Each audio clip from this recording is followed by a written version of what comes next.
Hello viewers, thank you so much for joining me on this channel. In today's video, I will try to answer the question, is it possible to appear in half of MRCS ENT OSCE in India and then go to the UK to appear in the other half?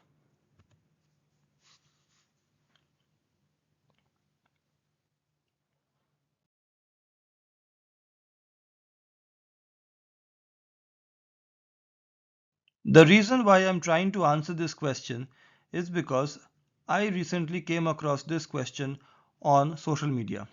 Somebody who probably is going to appear in MRCS ENT OSCE in the not too distant future wants to find out if it is possible to take the first part of OSCE from his home country and then travel to the UK for the second part. Also, he wants to know what is the gap between the first part of the exam and the second part of the exam.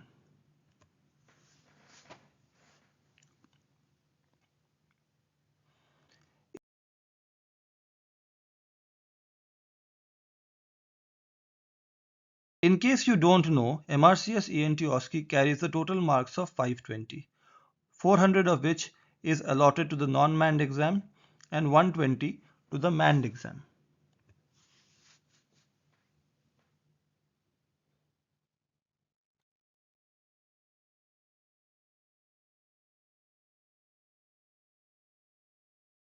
All you need to appear in the non-manned exam is a good computer with a fully functioning webcam and high-speed reliable Wi-Fi. The Royal College of Surgeons explicitly mentions that they don't want you to use mobile hotspot to take the non-manned exam. It doesn't take a genius to figure out that it is extremely easy to organize high-speed reliable Wi-Fi and a good computer with functioning webcam at home. So theoretically, you can take the non-manned exam from the comfort of your own home.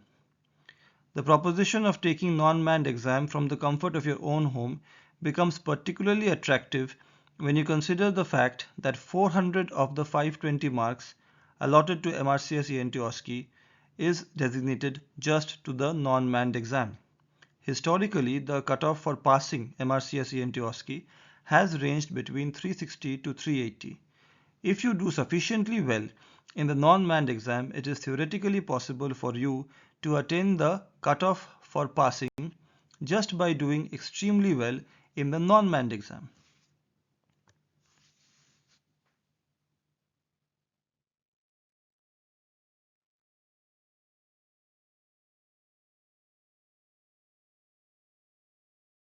The manned exam, however, involves appearing in person, where you have to face the examiner. Manned exam may be held either in Edinburgh or in Dublin or in Glasgow or in London. The venue of the manned exam is not correlated with the Royal College of Surgeons that you are going to become a member of. For instance, I appeared in the manned exam in Glasgow. I passed the exam and subsequently I became a member of the Royal College of Surgeons of England, which is based out of London. Manned exam consists of 4 stations and each station carries 30 marks.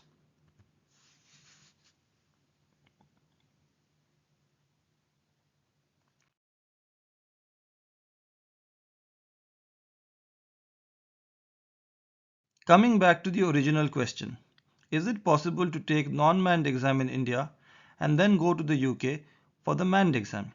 It is very important to remember that both non-manned and manned exams need to be taken in the same session. For instance, if you have booked the May exam for MRCS ENT OSCE, you have to take both non-manned exam and manned exam in May. You can't expect to appear in non-manned exam in May and then appear in the manned exam in the next session in October. That is not allowed. So what it boils down to is the gap between the non-manned exam and the manned exam. And this gap will be intimated to you by email about 2 to 3 weeks before the date of your non-manned exam.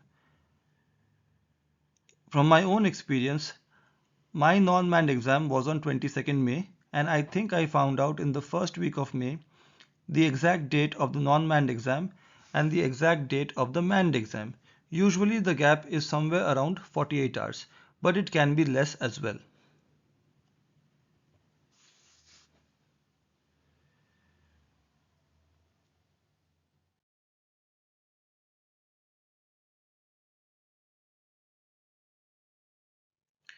So can you take the non-manned exam in India and then go to the UK for the manned exam? Yes, but you have to meet two criteria. Criteria 1, you have to be a resident of a place in India which has an airport with regular, preferably daily flights to the UK. And second criteria, the gap between the non-manned exam and the manned exam, this gap must be significantly longer than the duration of your journey from your home in India to the exam venue in the UK. For instance, the total duration of a non-stop flight from Delhi to London is about 10 hours. If the gap between the non-manned exam and the manned exam is 48 hours, chances are you are safe. You can take that flight from Delhi to London after your non-manned exam. It will take 10 hours. You have a gap of 48 hours.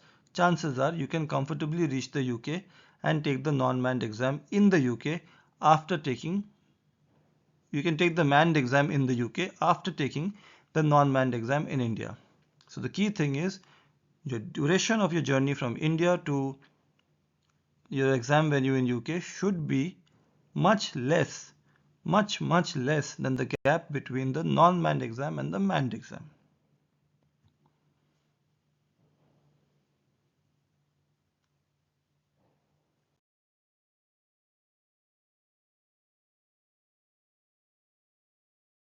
Why should you even bother with such a hectic travel plan?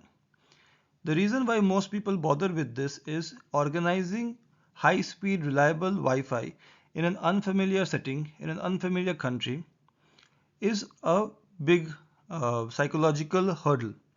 You don't know who to rely on. You don't know how to organize it. If something goes wrong, you don't know what the backup is. Organizing a high-speed, reliable Wi-Fi at home is much easier, where you also can make arrangements for technical solutions in case something goes wrong with the Wi-Fi.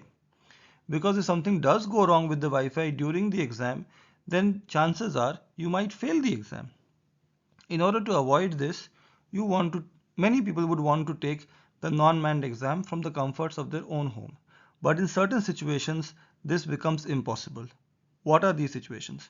Number one, if the gap between the non-manned exam and the manned exam is uncomfortably similar to the duration of your journey from your home in India to the exam venue in the UK, you should not try to appear in the non-manned exam in India. It is better in that scenario to take both the non-manned exam and the manned exam in the UK. UK, to its credit, provides high-speed, reliable Wi-Fi in almost all hotels. So you can rely on the Wi-Fi that is available in the hotels in the UK in almost all areas. But you can do your own research, and maybe you can only find accommodation, you can only book accommodation in those places where there is no complaint regarding their Wi-Fi. Also, if you are staying in a place in India, as I did, which is not a big city, then you have to factor in the time it takes to reach the big city to take that flight to the UK. Now, if you are trying to do all this in the gap between non-manned exam and manned exam, and due to whatever reason there is travel delay, either due to traffic jam or due to some other cause, there can be so many unforeseeable, unavoidable causes of travel delay that can be completely beyond your control. I don't think it is uh, worth enduring that kind of travel anxiety in between two exams. So assess the risks and benefits, assess how much risk you can tolerate, and come to a decision based on your own individual situation. What did I do? I took the non-manned exam and the manned exam from Glasgow. I took the non-manned exam from a hotel room in Glasgow. I repeatedly inquired at the hotel reception regarding the quality of the Wi-Fi, and they repeatedly reassured me that I would have no complaints pertaining to the Wi-Fi. And they were right. I did not have any issues with the Wi-Fi. And then 48 hours later, I went to the exam venue in Glasgow and I appeared in the manned exam.